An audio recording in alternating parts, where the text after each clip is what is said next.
Guys, let me tell you something about China. I don't believe nothing at all that comes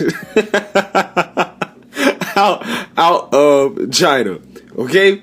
But this story about a Chinese billionaire, Jack Ma, who was the founder of Alibaba, who's one of the richest men in the world. Apparently, this man has went missing.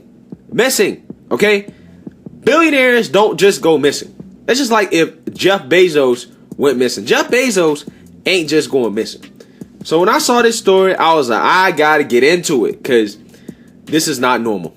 And lo and behold, man, the Chinese government strikes again. But before we get into that, my name is Greg Foreman and you're watching A Black Conservative Perspective. Make sure you like, comment, and subscribe. Most importantly, share. A Black Conservative Perspective, aka a leftist worst nightmare. You can also follow me on Twitter at GForemanBCP. Let's get it. All right, guys. So we have Time Magazine here. Haven't used a story from Time yet, so this will be interesting. Where is Alibaba founder Jack Ma? What the saga of one of the world's richest men reveal about China under Xi Jinping. Salam, this is Malik Mujahid. I want to talk to you about something extremely critical. Disney is collaborating with the Chinese government and profiting from genocide in China. Chinese government has thrown more than 1 million people in the... I'm telling you, man, billionaires just don't go missing. The response was as swift as it was resolute. On October 24th, Jack Ma, the man behind China's e-commerce behemoth Alibaba, gave a speech in Shanghai at the Bud Summit, a gathering billed as a, quote, an open, pragmatic, and internationally influential financial high-end communication platform.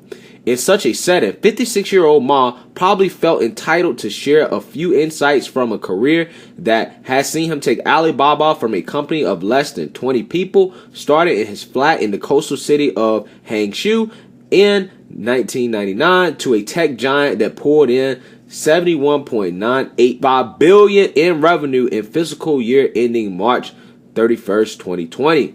Again, this guy is big time in China. I'm pretty sure y'all know that, but just giving the backstory. According to an English transcript published by the Hong Kong's Apple Daily newspaper, Ma, who is personally worth $48.2 billion, hedged his speech carefully. Sounds like what I do every day to avoid getting smacked down by Big Brother YouTube. But he described himself as a, quote, a somewhat retired man, sharing the non-professional views of a non-professional, and conceded that his ideas might be, quote, immature, inaccurate, and even laughable. Politely, he threw in a couple of quotes from China's strongman, President Xi Jinping. But as he began inviting the audience, described by Reuters as, quote, the great and the good of China's financial, regulatory, and political establishment, to consider the need for reform of the country's financial system, he crossed the line. He started to speak out about Daddy China. He obliquely chided Chinese regulators for stifling innovation and said that Chinese banks suffered from a, quote, pawn shop mentality, given that banks, like the informal lenders of yore, still rely on a system of, quote, pledges and collateral. This wasn't all bad, Ma granted. Quote, in the old days, he pointed out, a pawn shop was an advanced idea. Had it not been for the innovations such as pledges and collateral, there would be no financial institution today, and the Chinese economy would not have developed over the past 40 years to such a point. But the listening cadres were infuriated. On November 2nd, Ma was summoned by Chinese authorities for questioning. The next day, the $37 billion IPO of Alibaba's fintech arm, Ant Financial, touted as a record-breaking offering, was nixed by China's securities watchdog despite it earlier having received a green light. Wow. So he was summoned for questioning by the Chinese communist authorities. The CPP said, bring your butt over here, boy.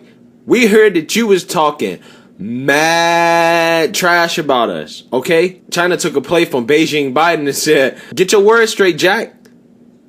Don't be talking about us like that. Don't be saying this, don't be saying that, criticizing our system. Don't say nothing about us, nothing. Don't talk about us, okay? And then they straight up capped the fintech arm of Alibaba, which, again, was doing an initial public offering of $37 billion. Okay? That's not a small amount, right? So some IPOs are like 100 million, right? To a billion or something like that. But this is 37 billion. This ain't no small fry IPO. This is a big deal. And the fact that China's capped that means this man definitely said something that was way out of line. By late December, regulators had instructed an ant group to restructure its operations to adhere to a new anti-monopoly rules, shaving billions off its valuation. Again, big deal. Then late last week, Ma was placed by another Alibaba executive for the televised final episode of a business talent contest. He had been helming with his picture shrugged from a gallery of judges. Now, this business contest was like a entrepreneurship, like Shark Tank type contest, featuring like African entrepreneurs or something like that, just so you guys have more context. Ma has not been seen in public for at least 2 months. An Alibaba spokeswoman declined to comment on his whereabouts when contacted by Time. All right, guys, so there you have it. Jack Ma, who is one of the richest men in the world, have just gone missing. Right? Nobody knows his whereabouts. Nobody has seen him since he was summoned for questioning by the Chinese authorities after he made some remarks that they did not like about their financial system. Right? And this story right here, guys, is incredible in my opinion, in the sense that I don't even feel like he said anything too crazy. He was just offering some constructive criticism about how to make the country better. Right? How to grow the country. I mean, this guy's an entrepreneur. He built up one of the largest companies in the world, billion-dollar corporation, multi-billion-dollar corporation. And you think that his insights and his constructive criticism would be valuable to the government. However, again, apparently in China, it's all about China first. It doesn't matter who you are, even if you're a billionaire. Doesn't care how much money you have. If you do not fall in line, if you don't say what they want you to say, if you criticize them too much, and I guess especially as a billionaire, because you actually have a voice, you will be taken care of expeditiously, right? So I don't know, man. This man could be in some re-education camp. He could be, I don't know, locked up. I mean, who knows? I mean, it might be something even worse. I ain't gonna make no claims. I don't know. I'm just saying. You know, I don't know what goes on there in China in terms of how they punish people, but like I said, billionaires don't just disappear, right? The government made him disappear. And guys, this story also makes me appreciate the freedoms that we have here in America, right? The freedom that I have to sit here and to criticize the government all day and to, you know, speak my mind, and the Constitution that grants us our liberties and our rights. This is the type of stuff and these are the type of stories that make you really appreciate it. And that's why I'm covering it more than anything. Because again, guys, you can see even in China, even if you're a billionaire, you are still not more important than the government. The government can still shut you down and make you disappear, and you don't even have to commit a crime. Doesn't matter how much money you have. You are not above the government. So, I mean, this type of stuff, man, you know, it really is a reminder of how privileged we are as Americans, everybody.